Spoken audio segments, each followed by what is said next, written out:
Silas Reeve paid $12 for a firehouse the county couldn't give away. 6 weeks later, he would crawl through that same building on his hands and knees while the roof came apart above him, smoke burning his lungs, Bishop somewhere behind him in the dark, while someone who knew exactly what he had uncovered tried to make sure neither of them walked back out. But that was still ahead of him. On the morning he signed the deed, all Silas knew was that Bishop had stopped in the middle of a road they had walked nearly every day for 3 months and refused to take another step. The dog stood at the edge of the cracked parking apron with his ears high and his weight pitched forward, staring through a gap in the plywood nailed over engine bay, 2 of the old Cedar Hollow volunteer fire station. He was an 11-year-old German Shepherd, black and tan, gone gray around the muzzle, with a torn left ear that had never sat right, and the unnerving stillness of a working dog who had spent too much of his life waiting for humans to catch up. Else we can Silas look? gave the command once. Bishop, come. Bishop did not come. He crossed the weed-choked lot instead, pressed his nose to the rotten plywood, and made a low sound in his chest that Silas had heard only twice in the 2 years since adopting him. Once outside a collapsed grain silo. Once on a night neither of them had any reason to remember kindly. That was enough to make Silas follow. Through the by engine Bay 2 looked like exactly what the county said it was. Condemned brick, water-stained walls, a buckled concrete floor, and the ghost outline of a fire engine that had probably idled in the same place for 40 years. Nothing moved inside. Nothing called out. Bishop kept his nose to the opening anyway. The tax auction notice was still zip-tied to the fence, 3 months out of date, 0.4 acres. Structure condemned, back taxes owed. Minimum bid $12. The fine print said county-held parcels that failed to sell remained available at the minimum bid until they were formally relisted. Silas read that last line twice. Cedar Hollow was the kind of town that had one traffic light and opinions about everyone who used it wrong. Silas had been living on its edges for 3 months, first in the bed of his pickup behind the Baptist church, then in a gravel spot the pastor quietly offered him around back after he started leaving casseroles on Silas's tailgate and pretending they had appeared there by accident. Silas was 49, broad through the shoulders in the particular way of men who had once carried more weight than their frames were built for and never quite lost the habit of standing as though they might have to again.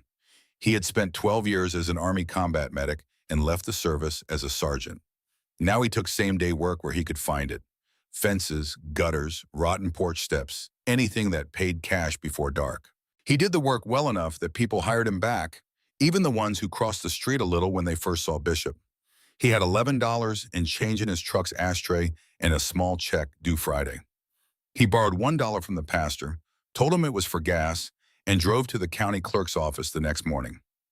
Ruth Aldis had processed delinquent tax filings in Cedar County for 19 years. She looked at Silas's 12 crumpled dollars, then at Silas, then back at the money. "Nobody's bid on Station 3 in 6 years," she said. "You sure about this? Roof's worse than it looks, and half this county still won't set foot past that fence." "Why's that?" Ruth's hand stopped above the stamp. It was a tiny hesitation, but Silas had spent 12 years reading tiny hesitations in men who were trying to decide which truth could get somebody hurt. "Ancient history," she said finally. "Some folks just don't like being reminded." She stamped the receipt and slid the deed across the counter. Station 3, all 2,412 square feet of condemned brick, warped timber, rusted plumbing, and rotted plywood, belonged to Silas Reeve for $12 American dollars. Bishop was waiting in the truck outside. The instant Silas opened the driver's door, the dog sat up and turned his head toward the firehouse 2 blocks away. "Yeah," Silas muttered. "Apparently we own it now." Bishop's tail moved once against the seat. Silas had adopted him 2 years earlier from a working dog rescue that had known almost nothing useful about the first 9 years of his life. The paperwork said Bishop had once been certified for volunteer search and rescue work in Cedar County and handled by a young firefighter named Tommy Ruiz. After Ruiz left the fire service, Bishop had passed through private hands before finally being surrendered by a third party who could no longer keep him. The rescue file reduced the whole transition to one line: handler unavailable, Dog surrendered by third party. Silas had always hated that sentence. It had the clean, bloodless sound of paperwork pretending a life had no missing pages. The rescue had sent one other thing home with Bishop, an old brass buckle clipped inside his kennel crate, the kind that once closed a working harness collar, stamped with a badge number worn almost smooth. Nobody at the rescue knew what it meant. Silas kept it in his glove box for most of the next 2 years, not because he thought it mattered, but because throwing it away felt like making a decision that belonged to someone else. The week Bishop stopped at Station 3, Silas moved the buckle into his jacket pocket. He told himself he had no reason for doing it. That first night, he and Bishop slept inside the firehouse instead of behind the church.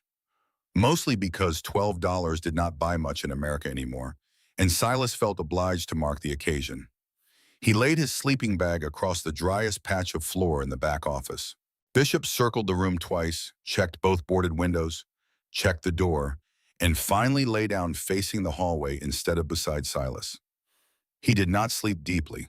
Neither did Silas.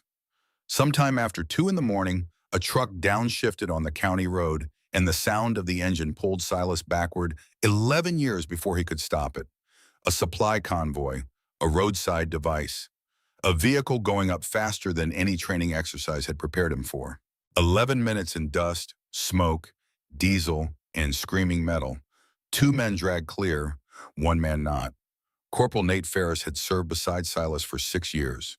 He had been close enough to reach that day, and despite everything Silas had ever been trained to do with his hands, not close enough to save. Silas came home with a scar down his left forearm, a right knee that predicted rain better than the local forecast, and a silence that had not gotten lighter with time, so much as harder to explain. He did not talk about Nate. Bishop did not need him to.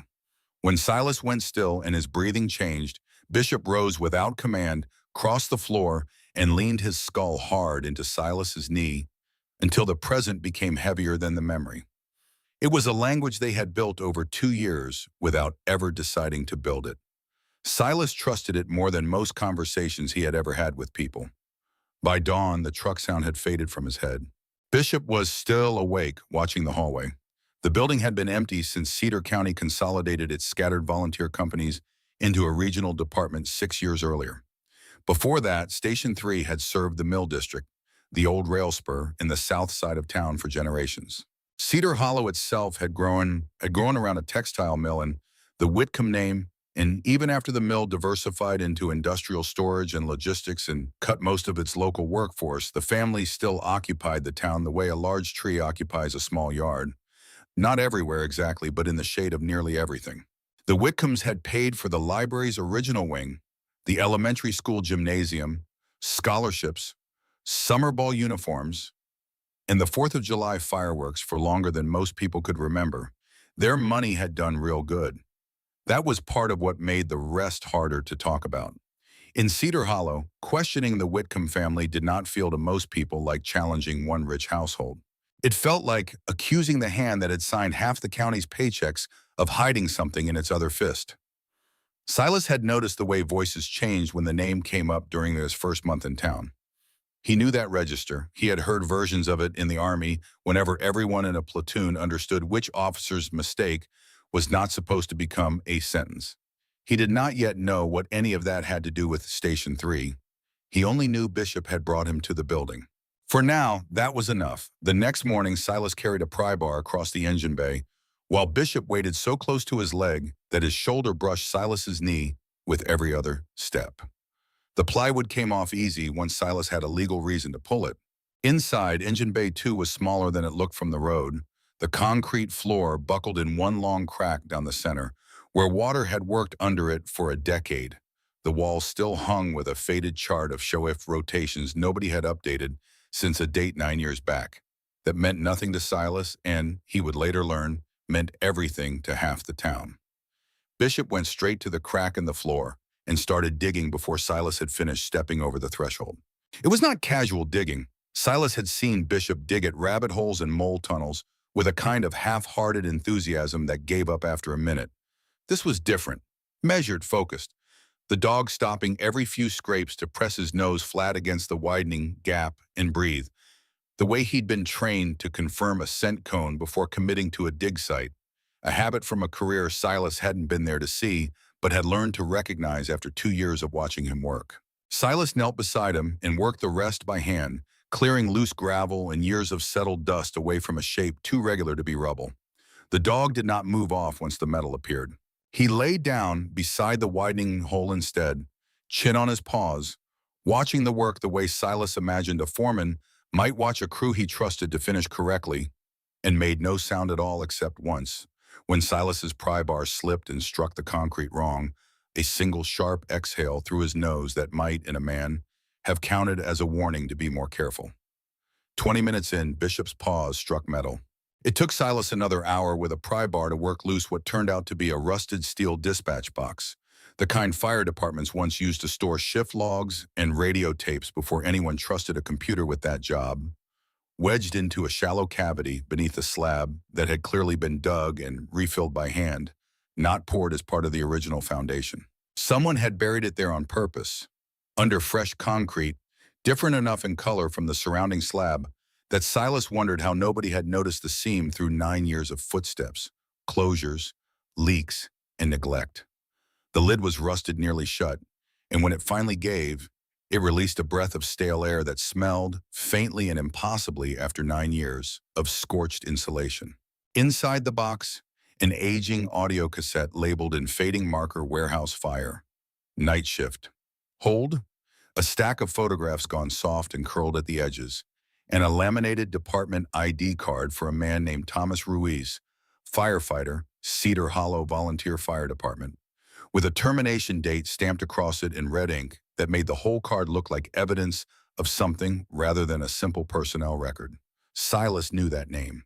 It matched the badge number stamped into the buckle in his jacket pocket, a fact he confirmed that same afternoon, turning the brass over under the bay's one working light, comparing it digit by digit against the ID card until there was no honest way left to call it a coincidence. Bishop had not come to him carrying nothing. He had come to him carrying a piece of the exact story Silas had just started digging up and had been carrying it unremarked for 2 quiet years. He sat with that fact longer than he expected to, alone in the fading bay with the light going gray outside the plywood gap, turning the buckle over in his palm the way he realized he had once turned over a different small object in a different life. Nate Ferris's dog tags, handed to him by a chaplain in a tent that smelled of diesel and antiseptic, 6 hours after the vehicle fire, before anyone had thought to ask Silas whether he was ready to hold anything at all.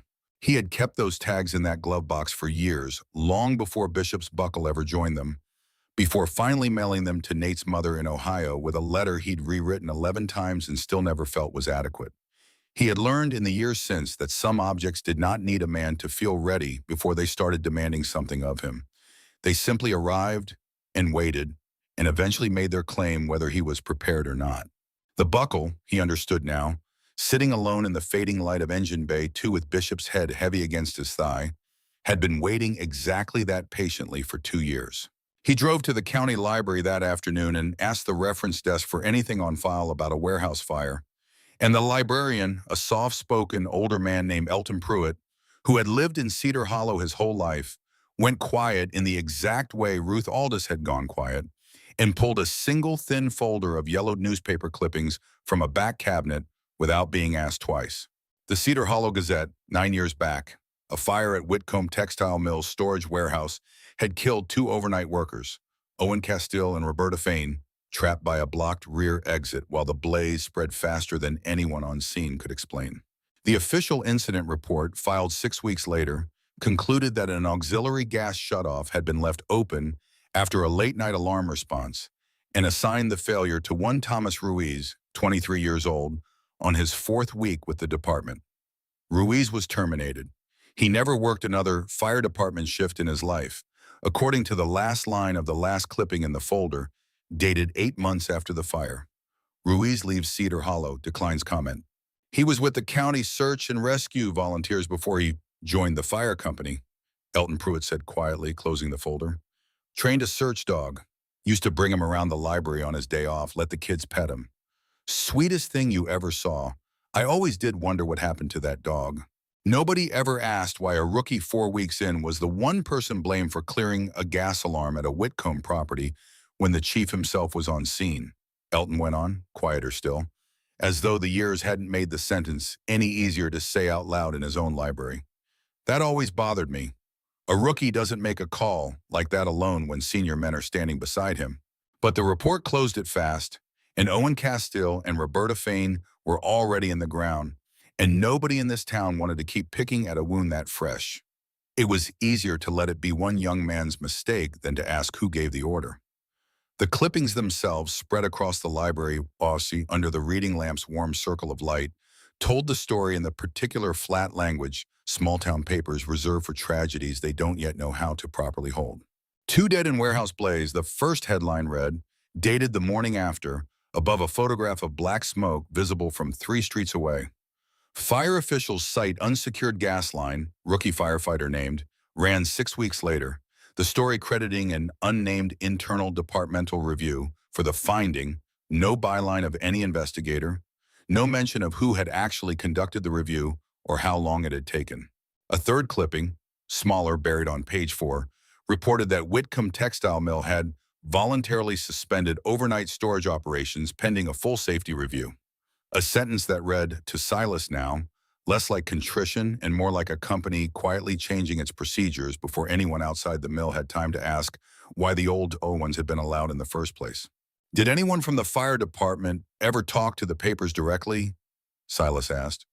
Or was it always secondhand like this? Elton shook his head slowly. Chief Whitcomb, Dale, that is, he'd made chief the year before, gave one short statement at a press conference, right here at the county building. And that was the whole of it.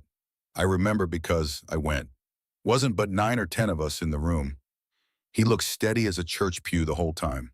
I remember thinking even then that a man doesn't look that steady standing over 2 fresh graves unless he's already decided, before he opened his mouth, exactly which sentences he was and wasn't going to let himself say.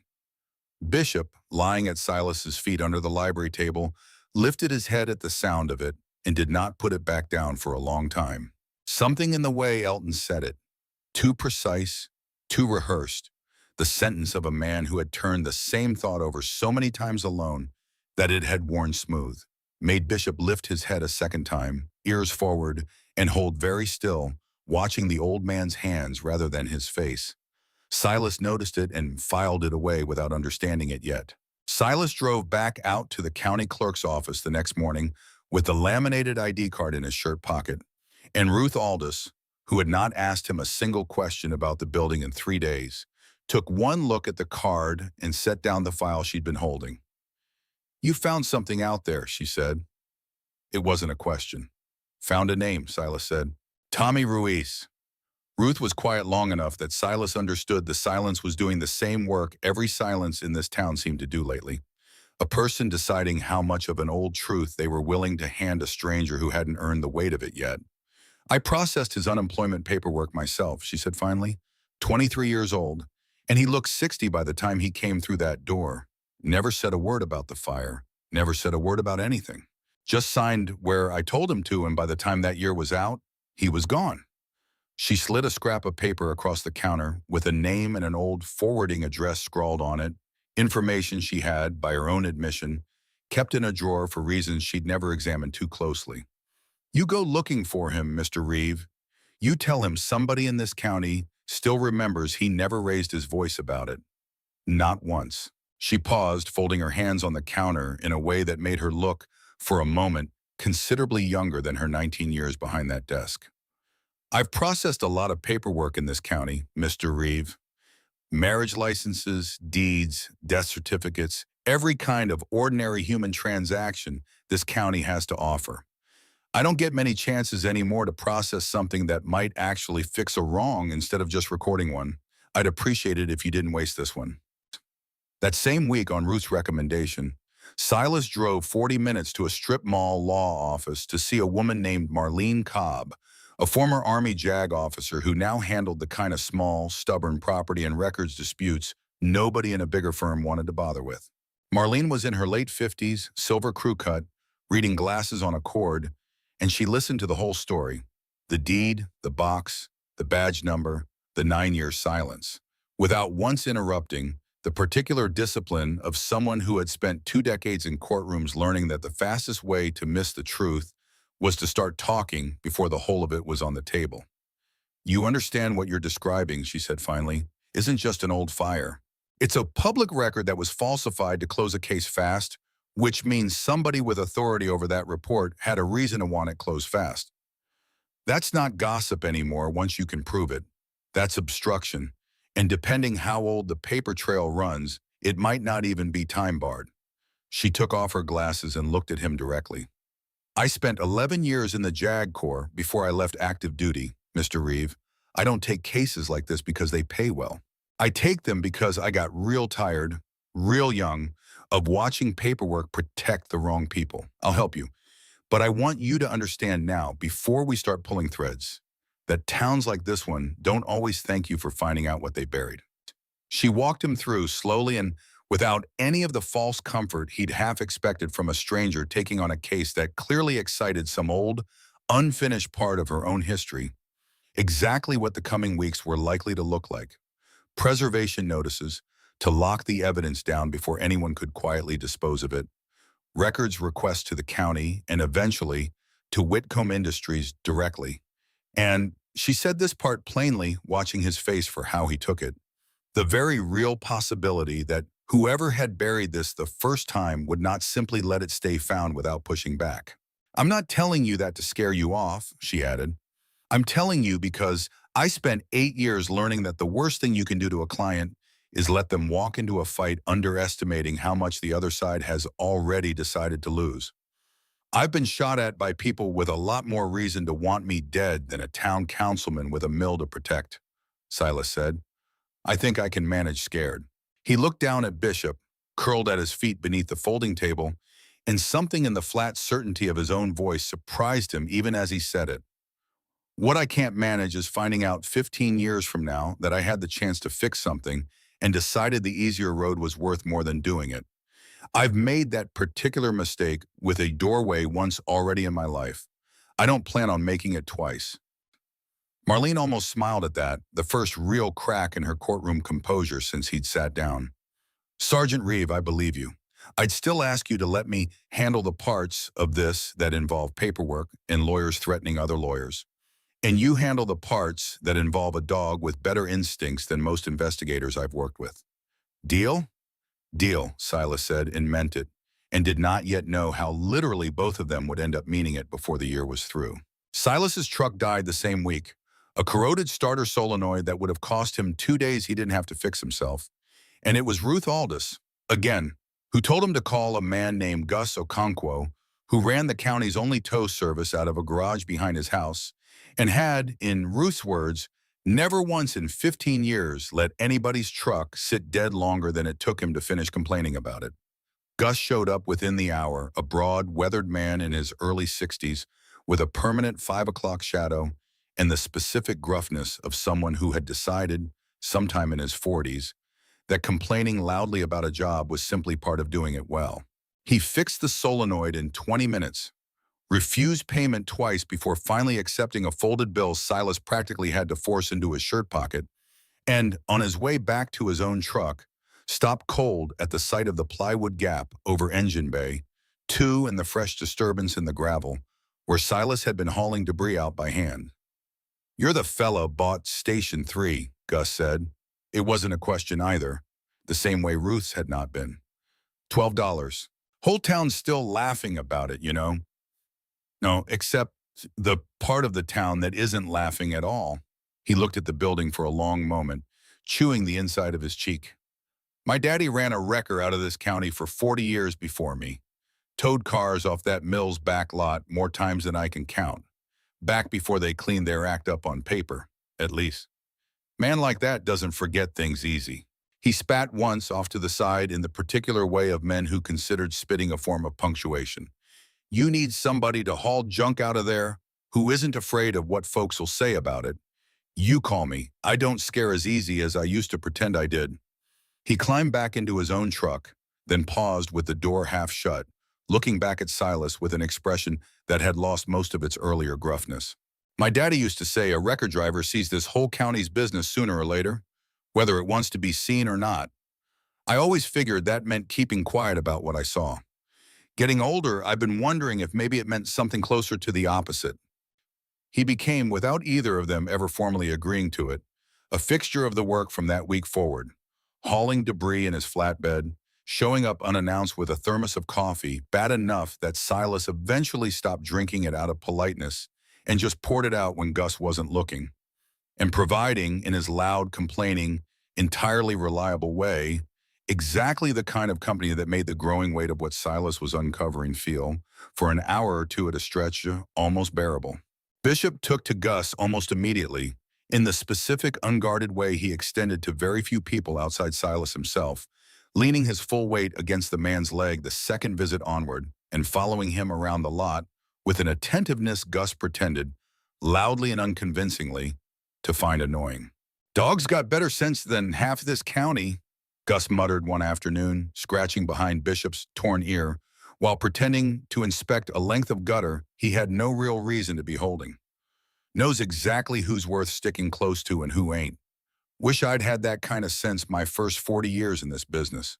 2 days later, at Marlene's suggestion, Silas met a woman named Yuki Tanaka, a genealogical researcher who specialized, an unusual, specific practice she'd built almost by accident after her own grandfather's wartime labor record turned out to be falsified, in tracing the families of workers whose deaths had been quietly reclassified or minimized in official paperwork.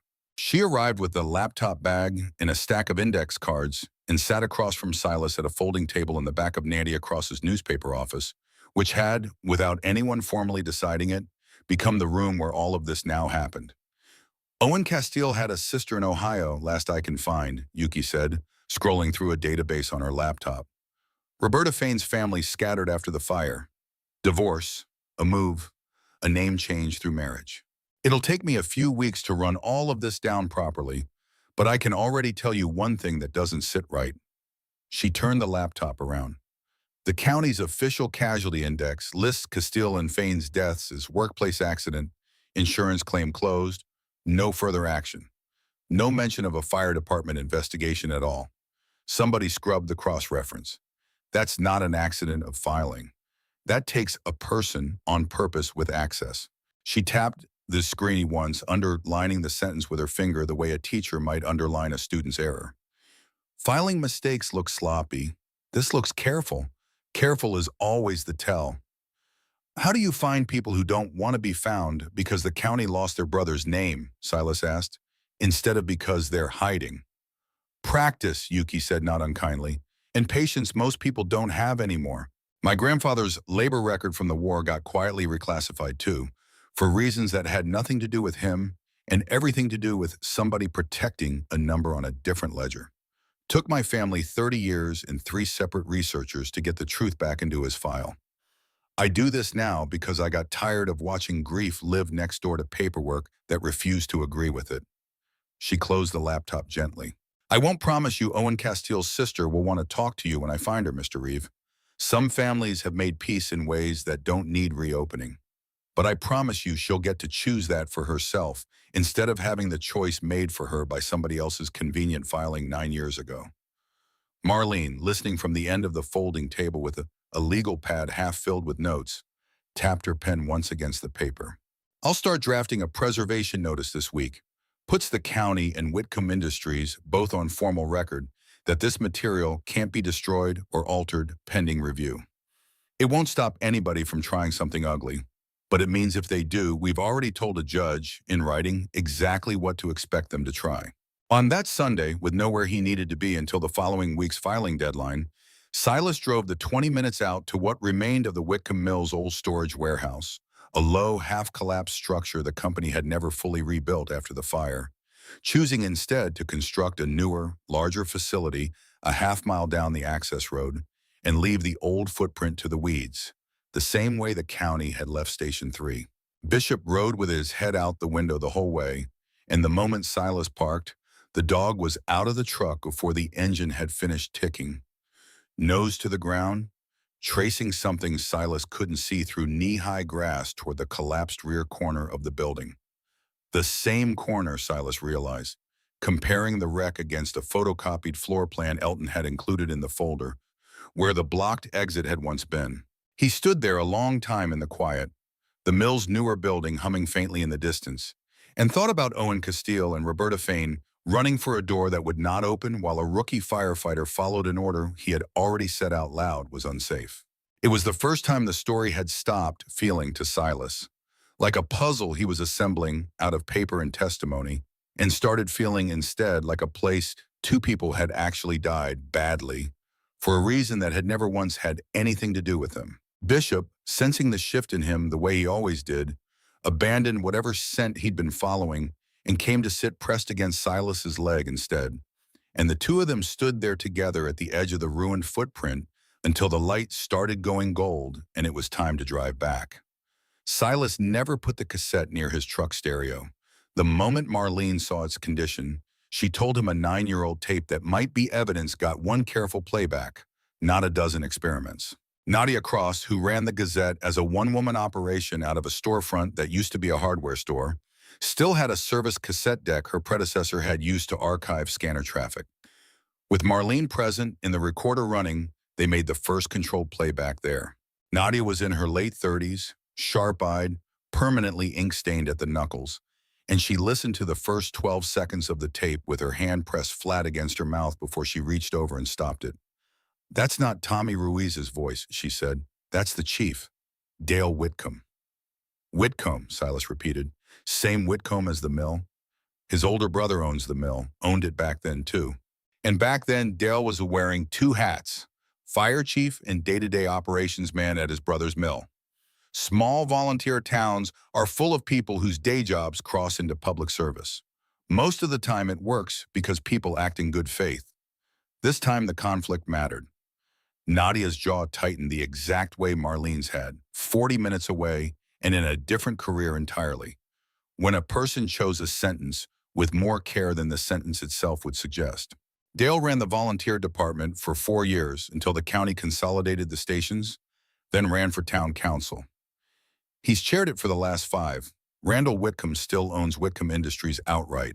They diversified out of textiles into industrial storage and logistics about a decade back.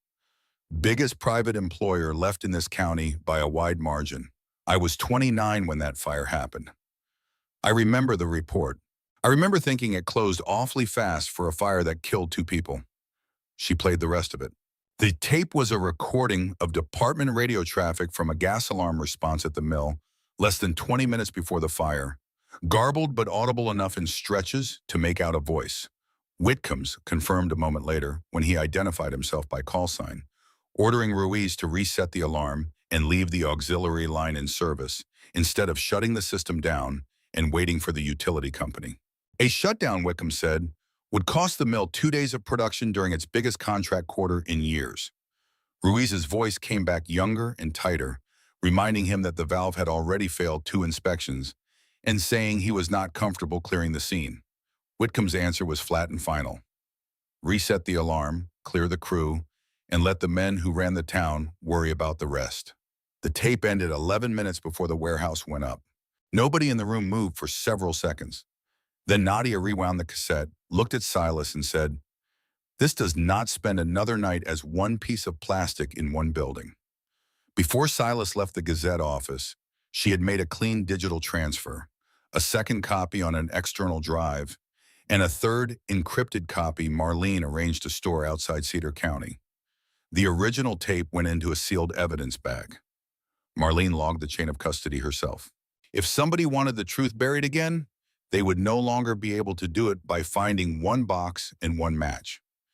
Dale Whitcomb wrote the incident report that fired Tommy Ruiz, Nadia said, for following an order he argued against. And if Randall Whitcomb was the one leaning on his little brother to protect that quarter's numbers, no matter what an inspector said about the gas system, then this may never have been one man's cover-up. We can't prove Randall's part yet. But we can prove Dale wrote a report that turned his own order into Ruiz's mistake. Word travels faster in a town with 1 traffic light than anywhere Silas had ever served, and it took less than 2 days for Dale Whitcomb himself to find Silas at the Firehouse, driving up in a county council-plated SUV with the calm, unhurried posture of a man used to problems solving themselves before they reached him. "Heard you bought yourself a piece of local history," Whitcomb said. 61 now, silver-haired, still built like the athlete Cedar Hollow remembered from 3 decades of ribbon cuttings. "Wanted to come by myself, welcome you to the neighborhood. That building's been nothing but trouble for this town. Structurally unsound, frankly. County should have condemned it to the ground years ago, instead of letting it rot for scrap value. I'd be glad to buy it back off you. Double what you paid. Save you the demolition costs nobody tells you about until the county sends the bill." "Not selling," Silas said. Something moved behind Whitcomb's eyes, small and fast, gone before it fully arrived. "Course not. No rush." His gaze drifted, once, toward the plywood gap over Engine Bay 2, and something in it made Bishop rise off his haunches and place himself, without command, between the man and the building. "You want to be careful poking around in there, Mr. Reeve.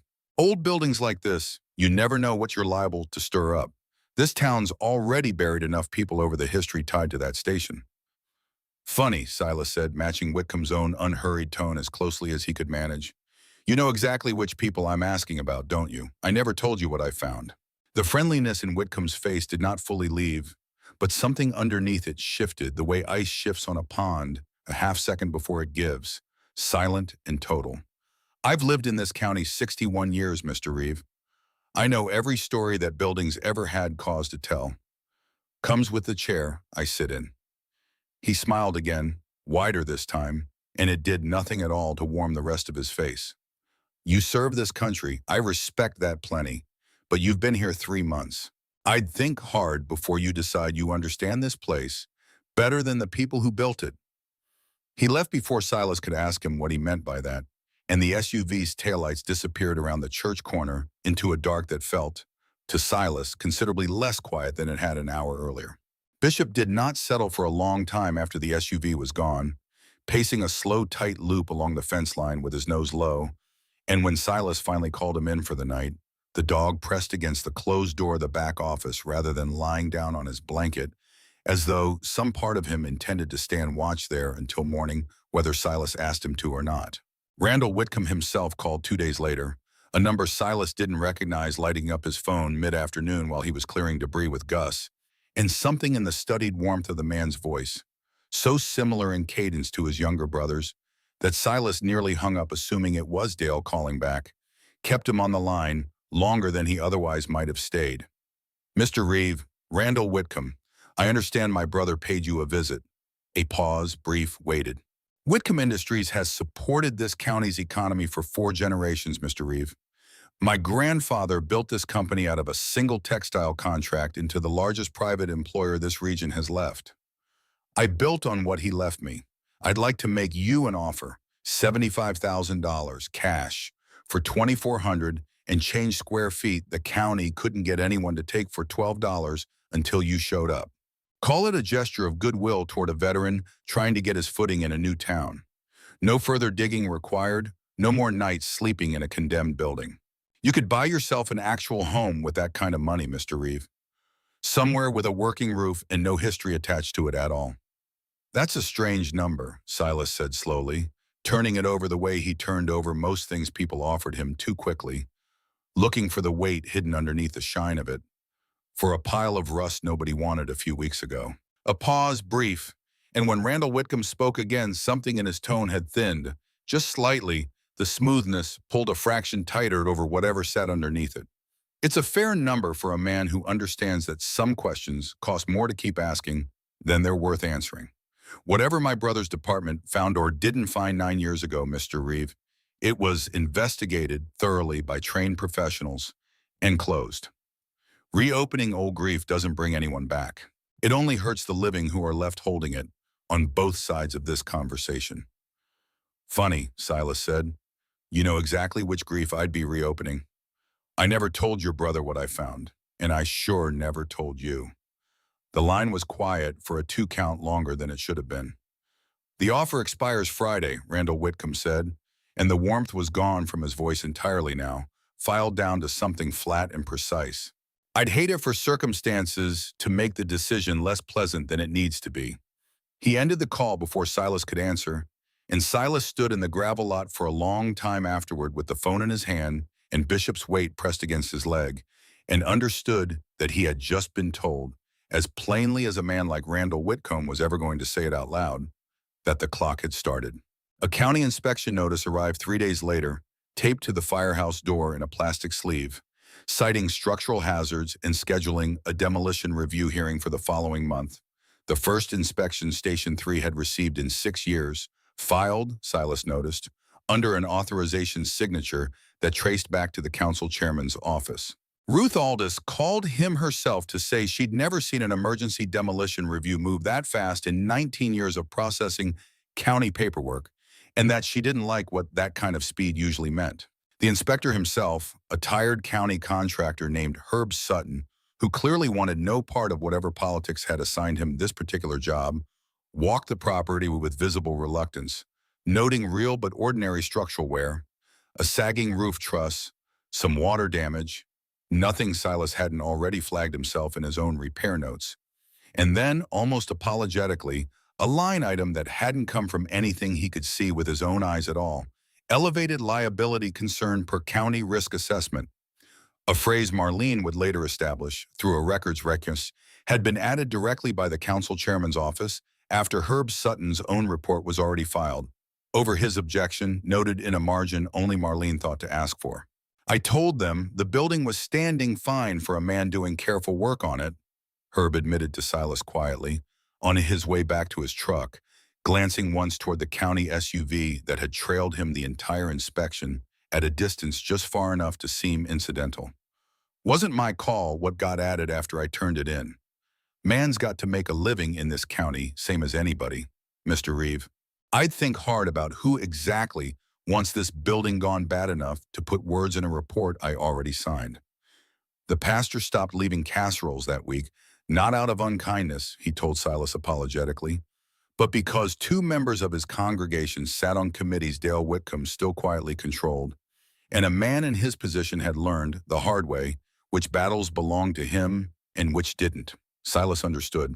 He had spent enough years watching chains of command decide who got protected and who got left exposed to recognize the shape of it here too, just smaller and slower, and dressed in Sunday clothes instead of a uniform.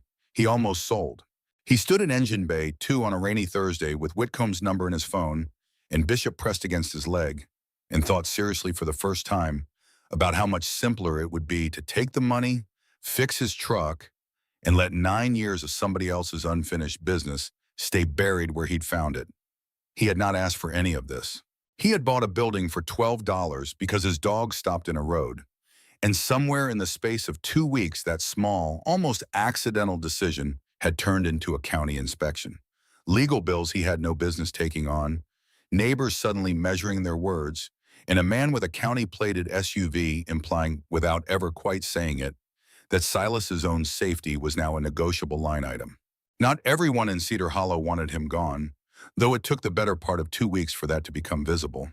An elderly woman named Opal Freeman, who ran the diner 2 doors down from Nadia's office, started leaving a to-go coffee on the Firehouse's front step most mornings without comment, the same silent gesture the pastor had once made with casseroles, offered now by someone who had, it turned out, gone to school with Owen Castile's younger cousin and had never once believed the official story about a careless rookie. A retired millworker named Delbert Hayes cornered Silas outside the hardware store one Saturday, not to warn him off the way half the town assumed a Whitcomb loyalist might, but to press a faded photograph into his hand, himself and Owen Castile, decades younger, grinning in front of the mill's old loading dock, and to say, gruffly, before walking off without waiting for a response, "Somebody should have asked more questions 9 years ago. Glad somebody finally is." Not everyone who stopped by had come to offer support. A man named Boyd Kessler, whose brother-in-law sat on the mill's regional supplier board, cornered Silas outside the hardware store the same week Opal Freeman started leaving coffee, jabbing a finger toward the Firehouse 2 blocks away. "You've been in this county 3 months, and you're already trying to burn down a family that's put food on more tables than you'll ever understand," Kessler said, loud enough that half the parking lot turned to look. "Randall Whitcomb gave my daughter a scholarship to nursing school. You think digging up some 9-year-old grudge is worth what it might cost the rest of us if that mill decides this county isn't worth the trouble anymore?" I didn't dig anything up, Silas said evenly. My dog did. I just didn't put it back. Kessler didn't have an answer for that and walked off muttering, and Silas stood there a moment longer with Bishop pressed calm against his leg, understanding, not for the first time, that the hardest part of this wasn't going to be proving what had happened. It was going to be surviving a town's argument with itself about whether the truth was worth what it might cost the people who'd built their whole lives around not asking. Bishop leaned harder into Silas's leg at exactly the moment the thought of selling crystallized into something close to a decision. The same lean he gave when Silas woke at night with his hands searching for a weapon that wasn't there. And Silas put the phone back in his pocket instead of dialing, and understood, with a clarity that surprised him, that he had never actually been deciding whether to sell the building at all. He had only been deciding whether he still believed, after everything the Army had already cost him, that finishing a hard thing was worth what it might cost him this time too. It was Marlene Cobb who found the first real crack in the county's speed.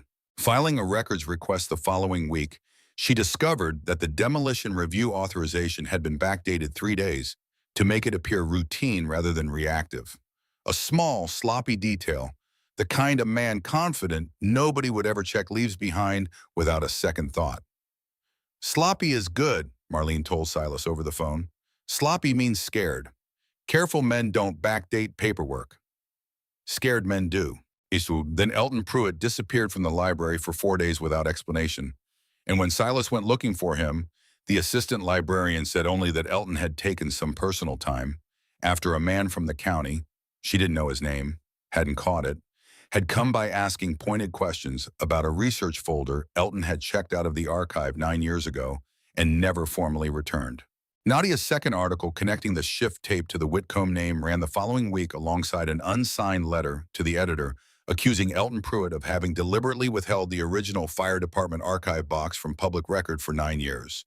The same box, the letter claimed, that Silas Reeve had conveniently discovered buried in his own newly purchased property, timed suspiciously close to a county election cycle Dale Whitcomb was expected to run in. It worked exactly as intended. Half the town, primed for 9 years to believe the fire had already been fully explained, found it far easier to believe that a quiet old librarian had been hiding evidence out of some private guilt than to believe their council chairman had falsified a report to protect his brother's mill. The library's board of trustees, all 5 of them appointed men and women who owed at least one favor apiece to either Whitcomb brother, called an emergency session and suspended Elton Pruitt from his post pending review, a decision Ruth Aldous called when Silas told her, "The fastest that board's moved on anything since I've lived in this county, and I don't think that's a coincidence either." Bishop, who had gone still and wary around Elton from the very first library visit, ears back, a low, uncertain whine whenever the old man got too close to Silas, seemed to anyone watching to be confirming exactly what the letter suggested. Nadia herself half believed it for a day and a half, torn between the reporter's instinct that had made her chase the tape in the first place in the sinking realization that she might have printed, unverified, exactly the kind of story a scared man wanted printed. "I fact-checked the tape 3 times before I ran a word about it," she told Silas over the phone, her voice tight in a way he hadn't heard from her before. "I didn't fact-check a letter that showed up in my mailbox unsigned, because it wasn't an accusation about the fire. It was an accusation about a person, and I let it go straight to print because it felt like a footnote instead of a weapon. That's on me. I'm going to fix it, but I need you to understand that's on me." Silas did not believe it. He had learned over 2 years to read Bishop's wariness the way he read his own scar tissue. Real, but not always telling the story everyone assumed it was telling. He drove to Elton's small house at the edge of town and found the old man sitting alone at his kitchen table with the same thin folder of clippings spread in front of him, looking for the first time since Silas had met him, entirely undefended. "I didn't create what you found," Elton said before Silas had finished sitting down, "but I am the one who buried it. 9 years ago, right after the fire, I was still working part-time for the department archiving old equipment records. I found the dispatch tape in a filing drawer that should have been empty. I recognized Dale Whitcomb's voice inside the first minute. Then I pulled the incident photographs and Tommy Ruiz's old department card, put everything together in an unused dispatch box, and hid it beneath the floor during a concrete repair the department already had scheduled that spring. I was 51 years old with a mortgage and a wife in chemotherapy, and I told myself I was preserving evidence until the right moment, instead of admitting I was protecting my own family from a man who controlled half the jobs and half the favors in this county. His hands were shaking. I never touched Tommy Ruiz's name after that day without feeling sick about it. I gave you that folder the first afternoon you walked into my library because some cowardly, hoping part of me had been waiting 9 years for somebody with nothing left to lose to walk in and finish what I never had the nerve to. Bishop, who had followed Silas inside and stood wary by the door through the whole confession, crossed the kitchen slowly during the silence that followed and lay down, without command, at Elton Pruitt's feet. The same gesture, Silas realized with a chill he didn't examine too closely, that he gave Silas himself on the nights the past came back too loud to argue with. Watching him settle at Elton's feet, Silas wondered if he had misread the dog from the beginning. Maybe Bishop had not been sensing guilt at all. Maybe he had only been reading the old man's fear, the shaking hands, the guarded voice, the body of someone who had spent years bracing for a knock at the door, and answering it the same way he answered Silas when the past got too loud, by staying close instead of looking away. "Why didn't you just destroy it?" Silas asked. Quiet, not unkind. 9 years is a long time to keep something that could ruin you sitting under a floor you kept walking over until the station closed. Elton was a long time answering, one hand resting on Bishop's head without seeming to notice he'd started doing it. "I asked myself that 1,000 times, he said finally. "I think the honest answer is that destroying it would have meant deciding permanently that Owen Castile and Roberta Fain didn't matter enough to risk anything for. Burying it and walking away let me keep believing every single day for 9 years that I hadn't fully decided that yet. That's not bravery, Mr. Reeve. I want to be very clear with you that it isn't. But it's the difference between a coward who destroys the truth and a coward who just can't quite bring himself to." He set both hands flat on the kitchen table as though bracing himself against something only he could feel. "I told my wife, before she passed, that I'd made my peace with it. She believed me because I said it kindly and I said it often enough. I don't think either of us actually believed it. She used to catch me some evenings just standing in the yard looking toward the mill, not doing anything, not going anywhere, just standing there like a man waiting on a bus that was never going to come. She never asked me about it directly.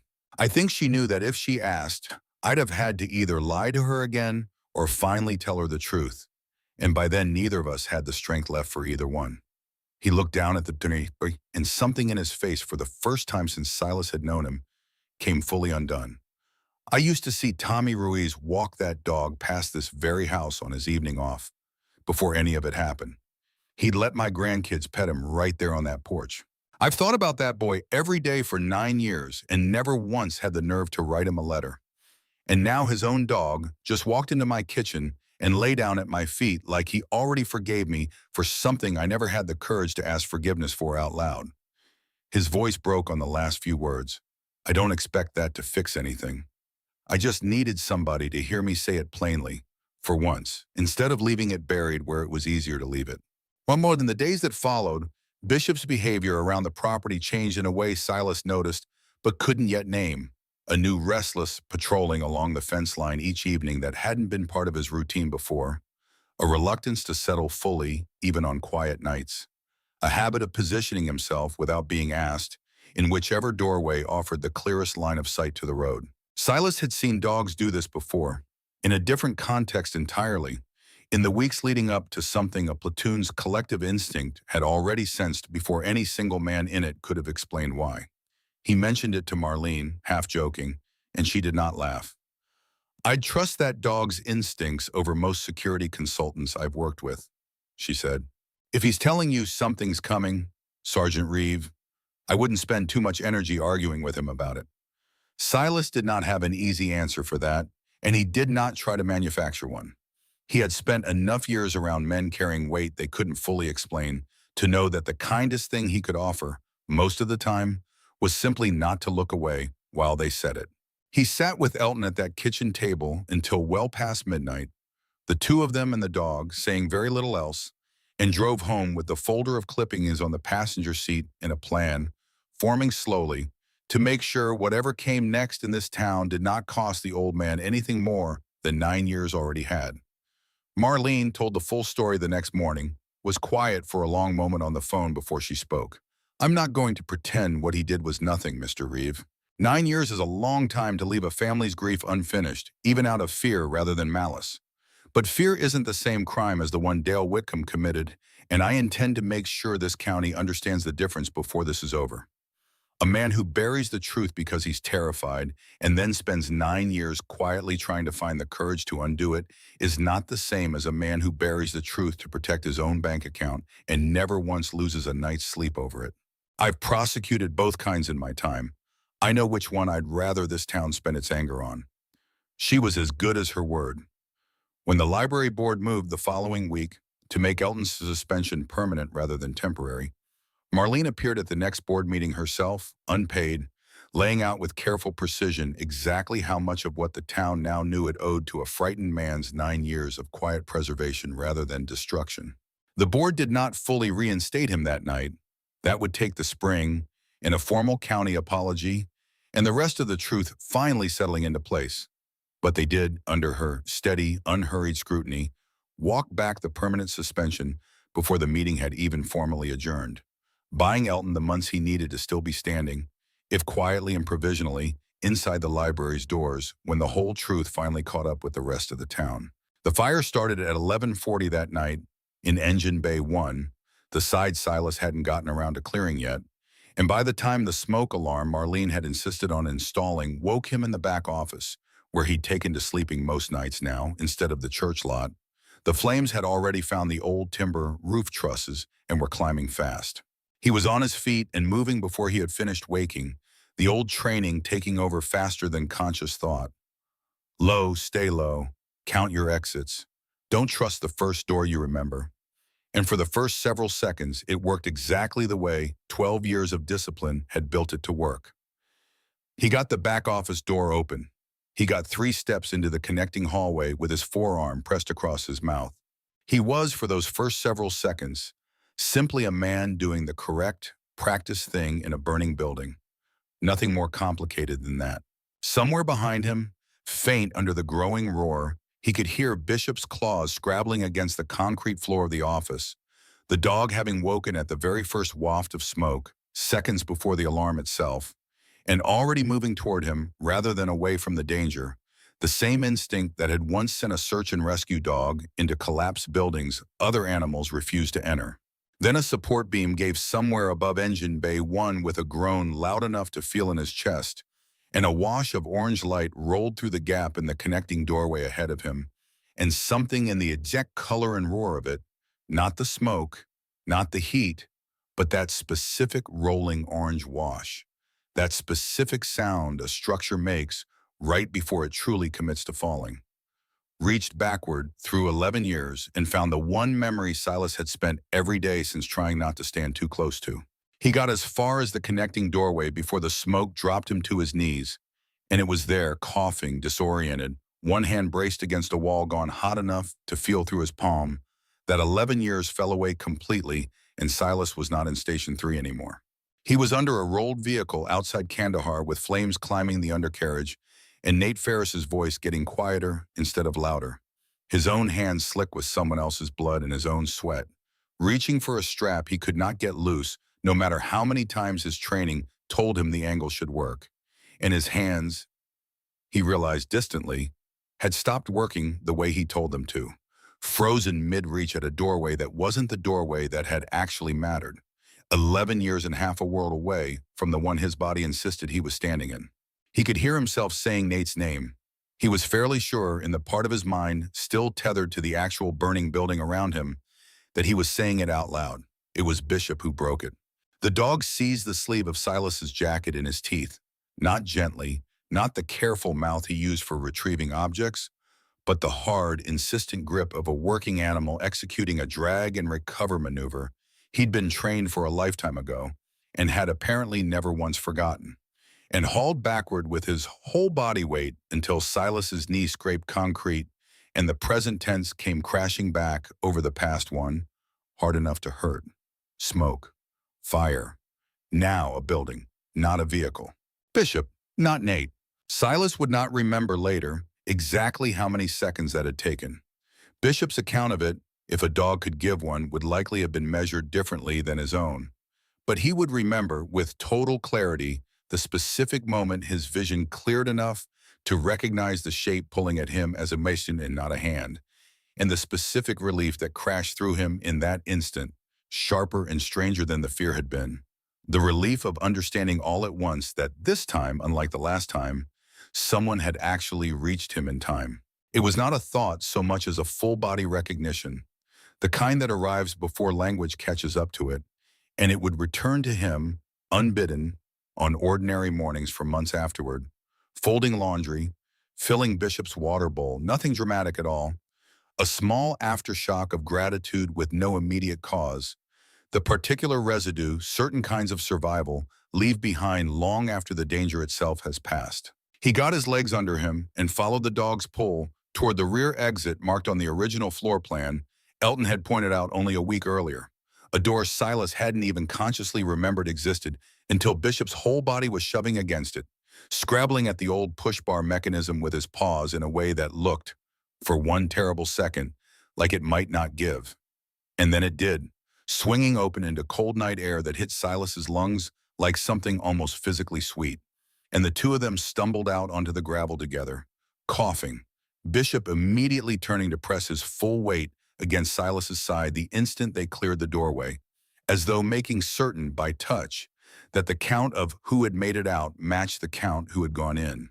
Outside, gasping in the cold night air with the building fully alight behind him, Silas saw the SUV first, parked at the tree line beyond the fence, engine running, no lights, and then briefly before it pulled away too fast for him to be certain of anything a court would accept. A shape at the driver's window, he was nearly sure, though he would spend the following weeks refusing to say it aloud until Marlene had something more than his own shaken certainty to build on, belonged to Dale Whitcomb. The volunteer crew from the regional department, dispatched from 40 minutes away, arrived to find the roof of engine bay, one already caving in on itself, and it took them the better part of 2 hours to knock the fire down enough to be sure it wouldn't jump the fence line to the dry field behind it. Silas sat wrapped in a scratchy county-issue blanket on the open tailgate of Gus Okonkwo's truck, Gus having arrived within 11 minutes of the first neighbor's call, still in his undershirt, driving so fast down the county road that he later swore he'd taken the church corner on 2 wheels, and watched 9 years of somebody else's silence and 6 weeks of his own stubbornness burn orange against the tree line while paramedics argued, gently but insistently, that a man who just coughed up half a lungful of black smoke needed to be lying down in the back of an ambulance rather than sitting upright watching his own building die. Bishop would not get in the ambulance without him planting all 4 feet against the bumper until a paramedic, out of patience and out of any other idea, finally let the dog ride in the front seat instead, where he stood the entire drive with his nose pressed to the gap in the window, watching the orange glow shrink in the side mirror until the road curved and took it out of sight entirely. At the county hospital 40 minutes away, Silas spent the night on supplemental oxygen with a chest x-ray clean enough to send him home by morning and a set of scorched, blistered fingertips that would take 3 weeks to stop reminding him, every time he gripped anything too hard, of exactly how close the doorway had come to being the last one he ever reached for. Bishop refused every attempt to remove him from the foot of the hospital bed, and by the second hour, a night shift nurse, who had clearly decided the fight wasn't worth having, simply brought him a bowl of water and left him alone. It was there, half asleep under fluorescent light with the oxygen line still taped beneath his nose, that Silas told Marlene Cobb, arrived within the hour despite the drive, the one detail he had been turning over in his mind since the tailgate, the SUV at the tree line, engine running, no lights, in a shape at the driver's window he could not, in good conscience, swear to under oath. Though every instinct 12 years of combat medicine had ever sharpened in him insisted it belonged to Dale Whitcomb. Instinct isn't evidence, Marlene told him gently, sitting in the plastic chair beside the bed with her reading glasses pushed up into her hair. But it tells me exactly where to point the people whose job it is to find evidence. Get some sleep, Sergeant Reeve. Let me do the pointing. The county fire marshal's office, called out that same night, found the accelerant pour pattern the next morning before the ash had fully cooled, and found in the ruin of Engine Bay 1, close enough to the origin point that its placement could not credibly be called coincidence. The melted remains of a dispatch box duplicate, a decoy, Marlene would later argue in filings, planted to make it look as though Silas himself had staged the discovery and then destroyed the real evidence to avoid scrutiny. Exactly the kind of story that would let Dale Whitcomb walk into any future hearing calling the whole excavation a fabrication from the start. It very nearly worked. For 2 tense days, with Silas discharged but under doctor's orders to rest, holed up in Gus Okonkwo's spare room because the firehouse was now both a crime scene and structurally unsafe, and Bishop refusing to settle anywhere that wasn't within arm's reach of him, the county's own investigators leaned toward the tampering theory. Nadia ran a cautious, carefully hedged story that first morning that made Silas's stomach drop when he read it. When she called that evening, she told him the same thing she would later tell her readers. The evidence was not ready for accusations yet. Printing a theory before the lab work came back would not make the theory stronger. It would only warn whoever had set the fire that investigators were already looking in their direction. Yuki was still tracing the records behind the scenes. The first hard break came from an expedited state lab review.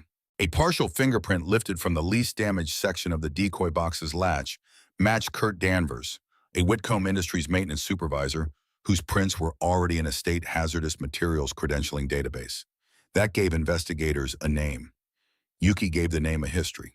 Working nearly around the clock out of Nadia's back office with 3 laptops open and a pot of coffee that never seemed to empty, she traced Danvers through company records, property filings, vendor ledgers, and cash disbursements. By the end of the day, she had found 3 separate periods over the preceding decade when Whitcomb Industries had quietly used him for special projects off the formal payroll, each one beginning within weeks of an inspection, complaint, or maintenance problem the mill would rather not have made public. Kurt Danvers was arrested the next afternoon. Facing arson and attempted murder charges, he had no appetite to carry alone. He gave a full statement before midnight, naming Dale Whitcomb as the man who had hired him, paid him, and specifically instructed him to make sure the reporter's whole little theory burns up with the evidence, a phrase Nadia Cross would later print, verbatim, on the front page of an edition that sold out before 10 in the morning. The town council meeting, held the following Thursday, originally scheduled as the demolition review hearing Dale Whitcomb himself had authorized, drew a crowd Nadia had never in 5 years of covering it seen the room hold. Folding chairs dragged in from the fellowship hall next door, people standing 3 deep along the back wall. Opal Freeman's diner apparently closed early, so half her regular counter could attend in person. Dale Whitcomb, advised by his own attorney that skipping a demolition hearing he had personally authorized would only deepen the appearance of retaliation, sat at the head of the council table with the particular rigid composure of a man performing calm he no longer felt anywhere underneath it. Marlene Cobb stood during public comment with a folder of filings in one hand and Kurt Danvers' signed statement in the other. "Chairman Whitcomb," she began, her courtroom voice filling the basement room without needing to be raised, "I represent Silas Reeve, owner of record of the property this body scheduled for emergency demolition review 3 weeks ago, on an authorization your own office backdated to disguise how quickly it followed his discovery of a 9-year-old shift tape. I'd like to enter that tape into the public record tonight, along with a signed statement from Mr. Kurt Danvers, currently in county custody, naming you as the individual who paid him to set fire to that property 4 nights ago." The room, which had been restless and murmuring through the earlier agenda items, went very still. "This is a zoning session," Whitcomb said, his voice carrying less certainty than the words themselves tried to claim. "Not the appropriate venue for accusations of this. It's the appropriate venue," so Marlene said, "for the public you serve to hear directly from you whether you deny ordering firefighter Tommy Ruiz to clear a failed gas alarm without shutting down the affected line at Whitcomb Textile Mill 9 years ago, 11 minutes before the fire that killed Owen Castile and Roberta Fain, and then falsifying the incident report that ended Mr. Ruiz's career to protect that decision." She set a small speaker on the table and pressed play before Whitcomb's attorney could stop her. And 11 minutes of a young man's fear and an older man's flat certainty that the men who ran this town would worry about the rest filled a silence so total that Silas, sitting in the second row with Bishop's leash looped once around his still bandaged hand, could hear the old building's radiator ticking 3 rooms away. Wickham tried twice to call the recording doctored, unverified, actionable slander against a public servant of good standing. And each time, the room's silence thickened rather than broke, because 11 minutes of a young man's fear is a difficult thing to argue away in front of people who remember burying two of their neighbors, and harder still to argue away 4 nights after the same man's building had burned to the frame.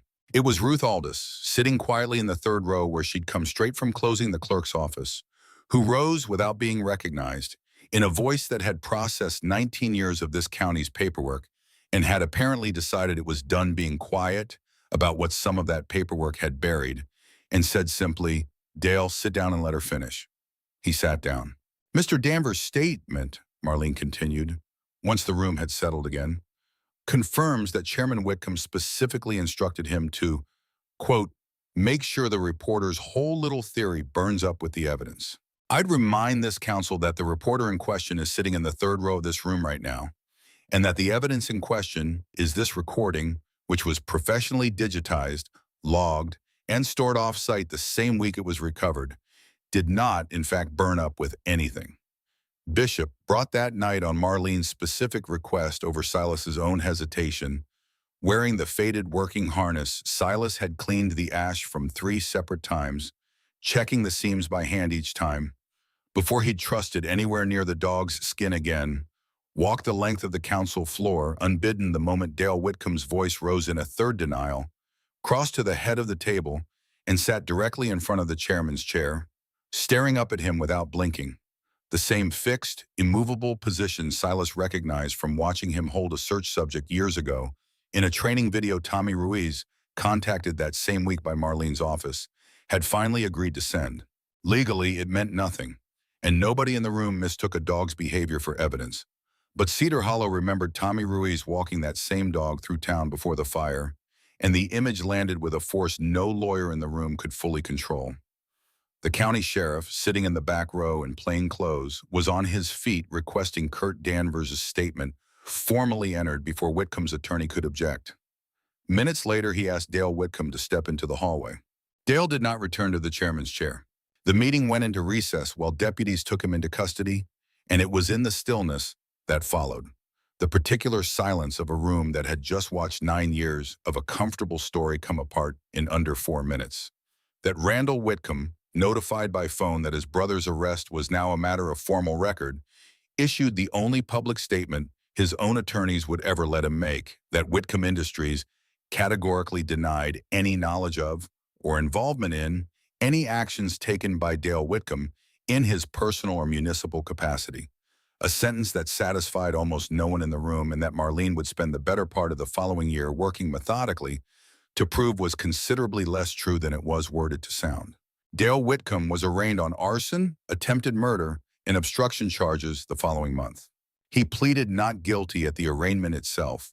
Flanked by 2 attorneys from a regional firm his brother's money had clearly retained, and for a tense 6 weeks it looked, to Silas's considerable frustration, as though the case might actually see a jury, until Kurt Danvers, facing his own sentencing and eager for whatever leniency a fuller cooperation might buy him, produced a second recording nobody had known existed.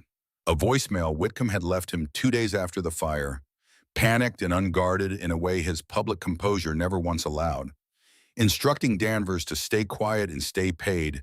This blows over, same as everything always blows over in this county. Faced with that voicemail layered on top of the fingerprint, the statement, and the original shift tape, and a dog who had sat in front of him in a public meeting in a way half the county now quoted back at their kitchen tables, Whitcomb's attorneys negotiated a plea rather than risk a jury hearing all 4 pieces of evidence in sequence, and he accepted it 3 days before trial was set to begin, receiving a sentence long enough that his counsel seat and every favor it had ever bought him disappeared from Cedar Hollow inside a single season. Silas attended every hearing he was permitted to attend that year, sitting in the same second-row seat each time with Bishop lying quiet at his feet. He did not go because he needed to watch Dale Whitcomb suffer. He went because Marlene had told him early on that somewhere beyond Cedar Hollow, there were families who had spent years with an official story that did not belong to them, And until Yuki found them, somebody needed to keep showing up in the room as proof that Owen Castile and Roberta Fain had not become paperwork again. He read a brief statement at sentencing, more performance than confession, expressing regret for any pain this situation has caused, without ever once naming Owen Castile or Roberta Fain directly, a phrasing Nadia printed in full beside archived photographs of Owen Castile and Roberta Fain, letting the omission speak for itself the way she'd learned, over the course of that year, most of this story's ugliest details preferred to. The plea did not restore what Dale Whitcomb had taken. It did not reopen the warehouse door for Owen Castile or Roberta Fain. It did not give Tommy Ruiz back the years he had spent believing the worst thing that ever happened in his life had his own name stamped across it. But it changed the direction of the silence. For the first time in 9 years, Cedar Hollow was no longer asking whether the old story should be disturbed. It was asking how much of the town had been built around keeping that story undisturbed in the first place. Randall Whitcomb was never charged criminally. Marlene pushed as far as the evidence would let her, but Kurt Danvers would not implicate Randall in the arson, and the older records were too old, too fragmented, or too insulated behind people who had long since died or moved away to support the kind of criminal case she wanted. She did not confuse that with the absence of accountability.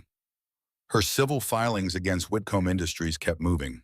Yuki kept surfacing maintenance logs, inspection waivers, vendor payments, and handwritten notes that showed a pattern larger than one warehouse fire. Shortcuts taken when production was threatened, warnings softened when a contract mattered, people lower in the chain left holding decisions made above them. That history widened one more step when Gus went through a box he had avoided opening since his father died. His father had driven a wrecker in Cedar County for more than 40 years and answered enough late-night calls from mill security that he used to joke he knew which gate was stuck before the guard on duty did. Gus had inherited 3 shelves of grease-stained notebooks he had never found a reason to read. After Yuki showed him the pattern of special project payments, he found one. He brought a notebook to Nadia's office in a plastic grocery bag and set it on the folding table. My daddy wrote down everything, he said, mileage, plate numbers, who called, who paid, said memory was free and therefore not worth trusting.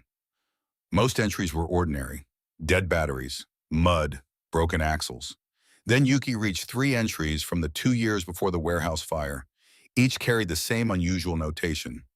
Mill security, rear lot, cash. Do not log company plate. The dates matched 3 maintenance incidents Yuki had already flagged in Whitcomb Industries records. A pressure warning, a failed shutoff inspection, and a refrigeration alarm later reclassified as operator error. Gus's father had not known what those events meant. He had only written down what he saw. Gus stared at the page. He used to tell me a tow driver sees the whole county's business sooner or later, he said. I thought he meant you keep your mouth shut about it. Marlene turned the notebook carefully beneath the desk lamp. Maybe he meant you keep a record until somebody finally knows what question to ask. The notebook did not prove Randall Whitcomb ordered the old shortcuts. It did something more useful than pretending to prove too much. It independently confirmed that certain mill problems had been handled off the books long before Owen Castile and Roberta Fain died. By then, Silas understood this was how truth had survived in Cedar Hollow. Not in one heroic act, in scraps. A clerk who kept an address, a librarian who could not destroy a tape, a tow driver who wrote down plate numbers, a reporter who kept an old cassette deck, a dumb who remembered where to stop. No single piece was enough. Together they were becoming difficult to bury. Nadia cross-printed each development carefully. No triumphant headlines. No language bigger than the evidence. After the unsigned letter that had helped turn the town against Elton, she had become almost severe about the difference between what could be proved, what could be inferred, and what merely felt true. The distinction mattered. 2 municipal storage contracts with Whitcomb Industries expired that year and were not renewed. A regional hospital canceled a third after reporters outside Cedar Hollow found a similar maintenance pattern at another Whitcomb facility. 18 months later, Randall sold his controlling stake to a regional logistics company. His name disappeared from the letterhead. By winter, he was gone from Cedar Hollow too. Nadia covered his departure in 4 paragraphs and no editorial comment. Some sentences work better when the reader has to finish them, she told Silas. The Gazette's subscriber count more than doubled.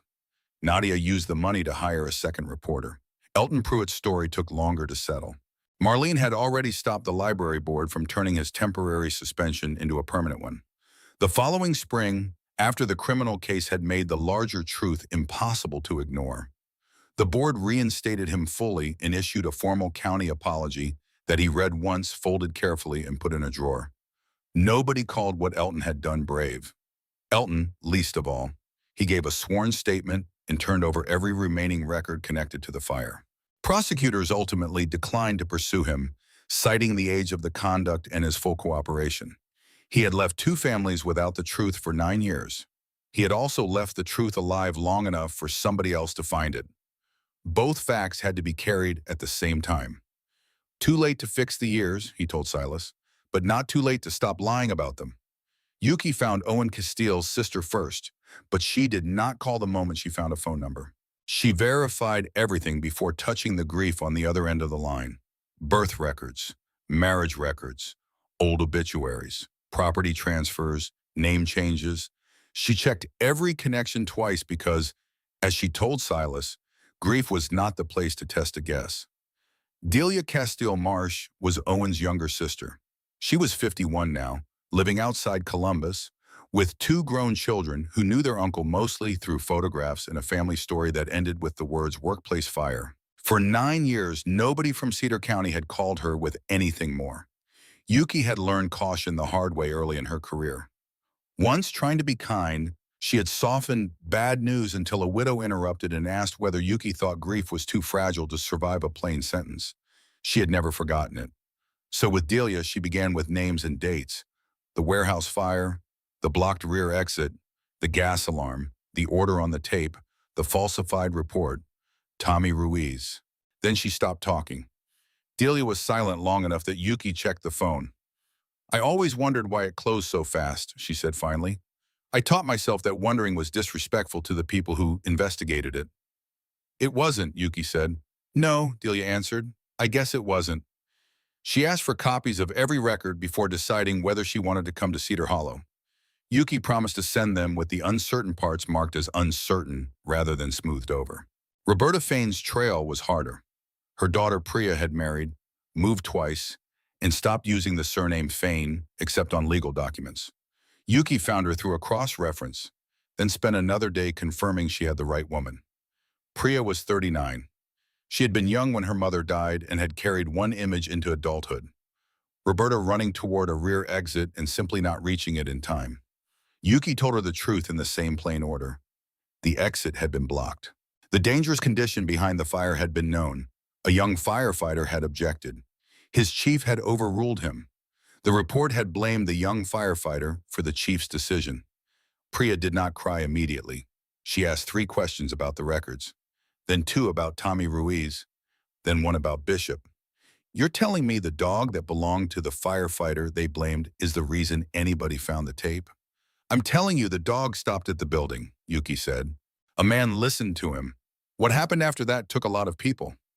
Priya made a sound that was almost a laugh and almost a cry. "My mother loved dogs," she said. Then she asked, "Why did nobody call us sooner?" Yuki did not offer a comforting answer because there was not one. People were afraid. Some protected themselves. Some protected the Whitcombs. Some convinced themselves the official report had settled it. Priya was quiet again. "And the dog?" Yuki glanced across Nadia's office, where Bishop slept beneath the folding table with one paw resting on Silas's boot. The dog did not seem convinced. The calls changed something in Silas. Owen and Roberta stopped being names attached to a case and became people still present in somebody else's life. A sister who had kept an old birthday card. A daughter who still dreamed about a door.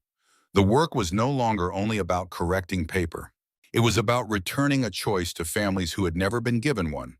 The choice to know what happened to someone they loved and to decide what to do with that truth once it finally reached them. For Silas, that distinction mattered. Truth could not give either family back the lost years. It could at least stop asking them to build the next years on a lie any longer. Tommy Ruiz came back to Cedar Hollow that same spring, after months of calls and records moving back and forth through Marlene's office. Silas had expected anger. He had expected suspicion. He had even prepared himself for the possibility that Tommy would want Bishop back, though he had no idea what he would say if the man asked. What he had not expected was for Bishop to recognize the truck before it fully stopped. The old shepherd was at the fence in seconds, tail low at first, head high, every part of him suddenly alert in a way Silas had not seen since the night of the fire. A man stepped from the driver's side, 32 now, leaner than the photograph on the laminated department card, and carrying 9 years in his face in ways no photograph could have predicted. Bishop froze. Tommy did too. For 1 second, neither of them moved. Then Tommy said the dog's name, not loudly, not as a command. Just Bishop. The dog made a sound Silas had never heard from him before and crossed the gravel at a run that ignored every gray hair around his muzzle. Tommy dropped to both knees before Bishop reached him and buried both hands in the dog's neck. He did not say anything for a long time. Silas turned away once, giving the moment what privacy a gravel lot could offer. When Tommy finally stood, he looked at Silas and then at the brass buckle in Silas's hand. Silas held it out. This was with him when I got him. Badge number matches your old ID. I figured it belonged to you. Tommy took the buckle and rubbed his thumb across the worn number. It did, he said. He looked down at Bishop. Then he closed Silas's fingers back around it. Doesn't anymore. Tommy stayed at Station 3 until well after dark that first day back. He and Silas sat on overturned buckets near the open bay, while Bishop moved between them, unable to decide which man required closer supervision. For a long time, Tommy talked only about the dog.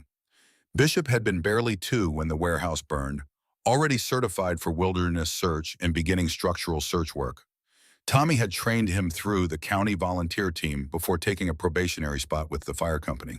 On days off, they practiced in barns, drainage culverts, and wooded ravines beyond the old rail line. Once Bishop found a 6-year-old boy hiding beneath a collapsed porch after running away from home. He wouldn't leave that kid, Tommy said, scratching the gray fur beneath Bishop's collar. Found him in 8 minutes, then planted himself there like the rest of us were the ones who needed instructions. Silas smiled. Sounds familiar. Only after the light had gone did Tommy explain the years after the fire. The department terminated him before the investigation file was cold. One neighboring department told him quietly that applying would embarrass everyone involved. Another never returned his call. He had no money, no stable room, and nowhere that would accept a young working shepherd. A search volunteer named Ben Harlow took Bishop for a month. The month became a year. Tommy moved for construction work and kept sending money for food when Ben would accept it. Then Ben developed heart trouble. Bishop passed to Ben's nephew, then a farm family, then through one more hand Tommy never managed to identify. By the time Tommy had stable housing and went looking in earnest, the trail was broken. I told myself he was better off with somebody who hadn't wrecked his life, Tommy said. Bishop lifted his head. Paperwork wrecked your life, Silas said. Dog doesn't read paperwork. Tommy laughed once. No, he never was strong on forms. That was when Silas understood why Tommy had not asked for Bishop back. He did not believe love meant reclaiming whatever had once been yours.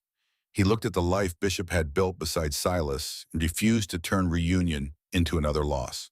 Silas finally asked the question he had been avoiding. You want him back? Tommy looked almost offended by the idea. I want him where he knows he's home. Bishop was sitting between them, one shoulder against Tommy's knee and one paw touching Silas's boot.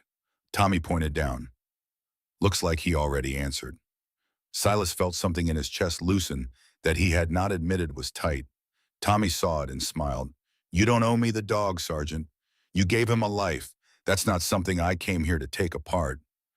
Before leaving, Tommy stood at the truck with one hand on Bishop's neck. You got him through the years I couldn't find him. Silas shook his head. Mostly he got me through mine. Tommy considered that, then nodded. Yeah, he said, that sounds more like him. The county corrected Tommy Ruiz's personnel record that spring. The old line, dismissed for cause, was replaced with a new one that stated the finding had been based on a falsified incident report and had been formally reversed. Tommy read the corrected document in Marlene's office. He did not smile. I thought this was what I wanted, he said after a while. It can be what you wanted and still arrive too late, Marlene told him. Tommy nodded once. That was the whole conversation. Station 3 took most of a year to rebuild. The fire had destroyed Engine Bay 1, scorched the roof structure, and filled the back office with smoke. Insurance covered less than Silas hoped and more than he expected. County funds eventually covered part of the structural work after Marlene made it clear that allowing the building to collapse immediately after a county chairman had tried to destroy it would be a remarkably poor look in any civil filing. The rest came from people.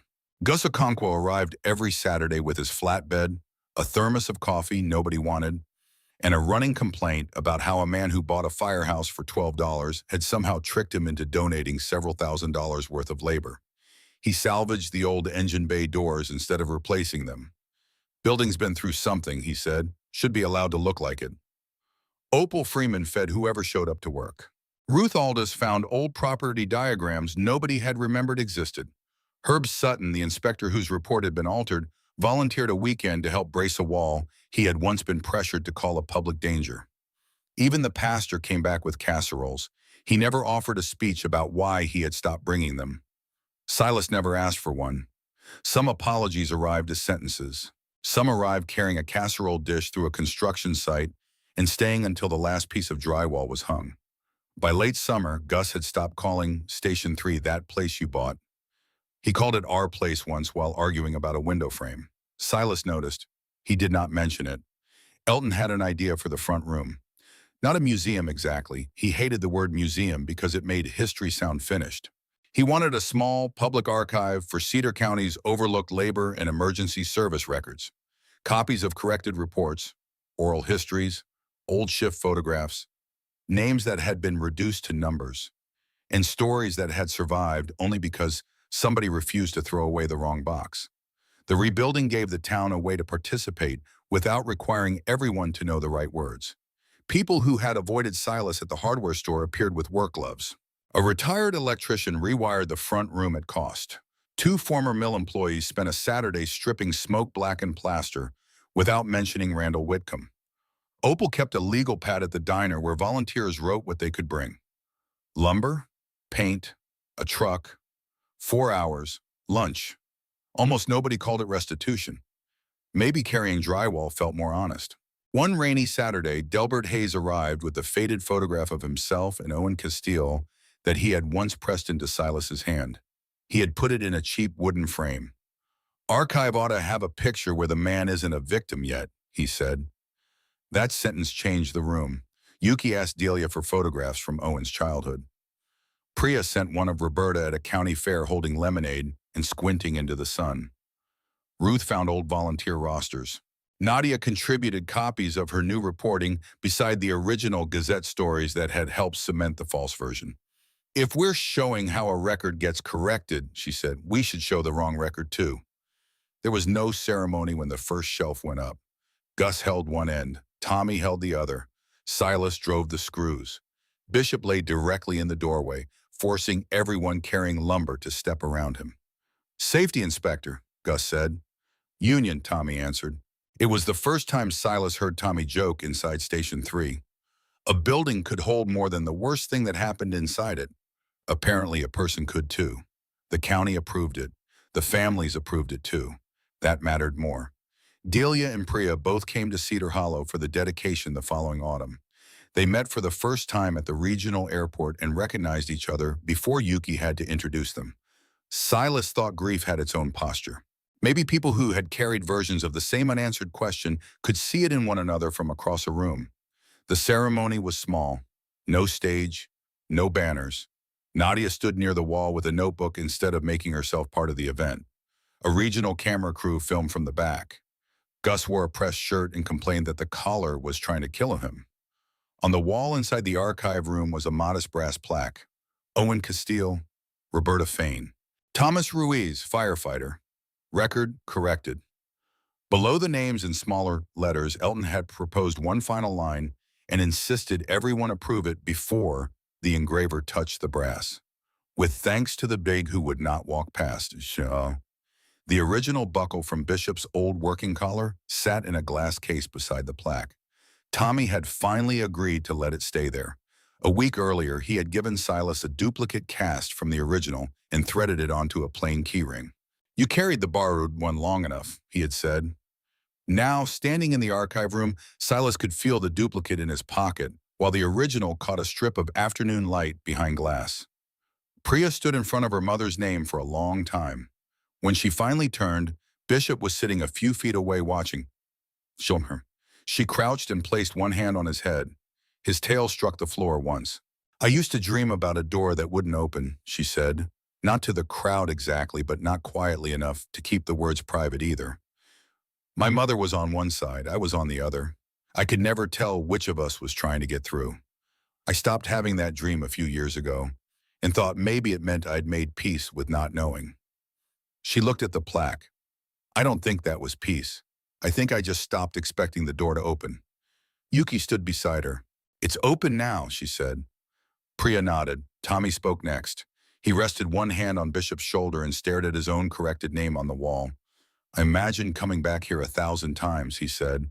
Every version in my head had me saying something smart, something angry, something that made 9 years feel smaller after I said it. A few people smiled softly. Turns out I don't have that sentence.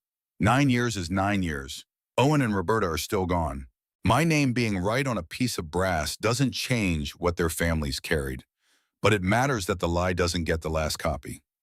He looked down at Bishop, and apparently the door just needed one stubborn doll and one stubborn man with $12. This time the laughter came easier. Silas had not planned to speak. Nadia had asked him the week before if he wanted remarks prepared. He had said no. Marlene had asked again that morning. He had said no again.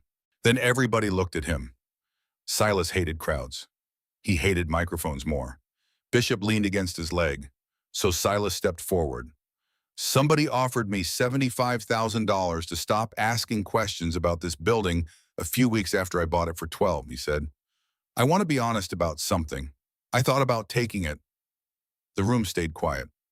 I had a bad truck, no real home, a knee that hated rain, and more history than I knew what to do with.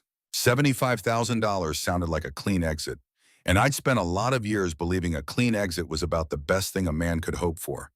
He looked at Owen's name, then Roberta's, then Tommy's. The trouble with clean exits is sometimes somebody else paid to make them look clean. No one moved. I didn't solve this. Marlene built the case. Nadia put it where people could see it. Yuki found families and records the county had managed to lose. Ruth remembered what paperwork felt wrong. Gus kept showing up even when showing up got expensive. Elton preserved something he was too afraid to reveal. Tommy came back to a town that gave him every reason not to. A lot of people did one thing each.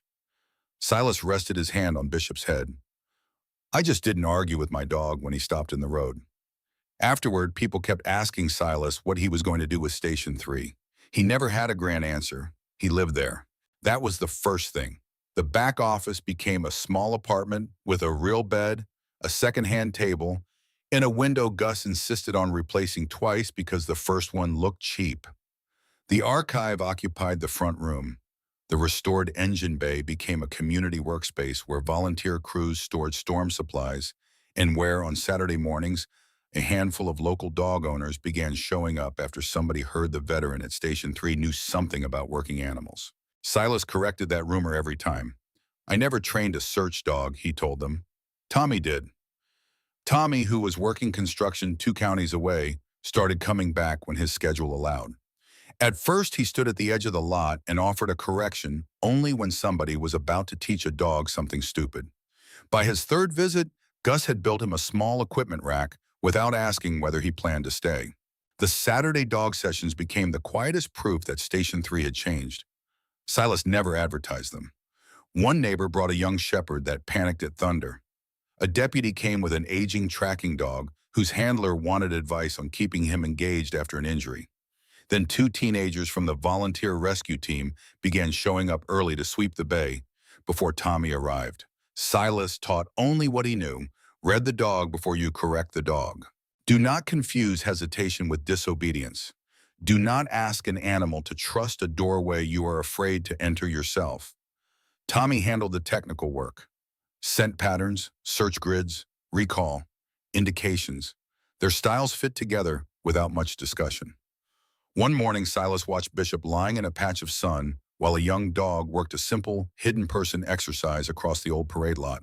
Bishop lifted his head at the first correct indication, ears forward, then lowered it again as if satisfied somebody else had finally learned the job. Silas looked at Tommy. Tommy had seen it too. Neither man said anything. Some retirements did not need a ceremony. Nobody announced the arrangement. Bishop treated it as settled. Silas's own recovery was less public. For weeks after the arson, he woke at 2 in the morning with his hands searching for a doorway that was no longer burning. Some nights, the phantom smell of scorched insulation reached him before he was fully awake. Sometimes he heard Nate Ferris's voice in the split second between dream and room. Bishop would rise from his blanket and press his shoulder into Silas's ribs until the walls became Station 3 again. The rebuilt Station 3, the safe one, the one with exits that opened. The second spring, Silas went to the regional VA clinic for the first time in 9 years. Marlene had suggested it more than once. She had never made it sound like an order. That was probably why he finally went. He said almost nothing in the first session, not much more in the second. By the fourth, he told the counselor about the 11 minutes outside Kandahar from beginning to end. He told her about the strap he could not release, about Nate getting quieter, about the doorway in Station 3 that became a vehicle door in his head, about Bishop's teeth closing on his sleeve, and the violent, impossible relief of understanding that this time someone had reached him in time. The counselor listened without trying to turn any of it into a lesson too quickly. Then she told him something he carried home. Surviving a second fire without losing anyone did not erase the first fire. It proved grief and capability could live in the same body without one canceling the other. Silas had spent years thinking healing was a door, something a person either walked through or failed to walk through. He began to understand it was closer to a tide. Some nights it came in and covered ground he thought had been dry for years. Other nights it went back out and left enough solid earth to stand on. Neither version meant he had failed. That spring he wrote to Nate Ferris's mother for the first time in nearly a decade. He did not try to explain the whole story. He only told her that years after mailing Nate's dog tags home, he had found himself in another fire, and an old working dog had dragged him back through a doorway he could not make himself cross alone. He wrote that he thought Nate would have found the whole thing funny in exactly the way Silas still missed most. Her reply came 6 weeks later, short, careful handwriting. She still kept Nate's tags on her nightstand. She was glad, she wrote, that some part of her son had apparently kept finding ways to bring people home. Silas read the letter 4 times, then he folded it and placed it in the footlocker beneath his bed. Bishop slowed as the seasons passed. The steps took longer in wet weather. He slept more deeply in the afternoons. Gray spread across his muzzle until even Gus stopped pretending not to notice it. But his eyes never dulled. He still met trucks at the gate. He still watched unfamiliar people before deciding whether they belonged. And on the nights when Silas's breathing changed in the dark, Bishop still knew before Silas did what kind of night it was going to be.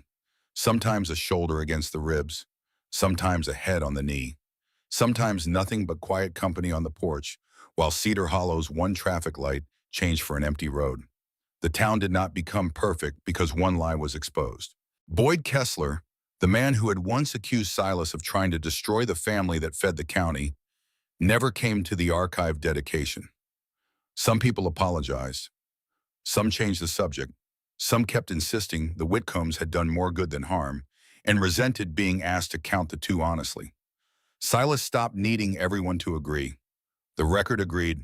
Owen Castile and Roberta Fain had names, causes, and a truth that no longer depended on who was brave enough to whisper it. Tommy Ruiz had his name back. Elton no longer had to look toward the mill from his kitchen window and wonder whether the box under the floor would outlive him.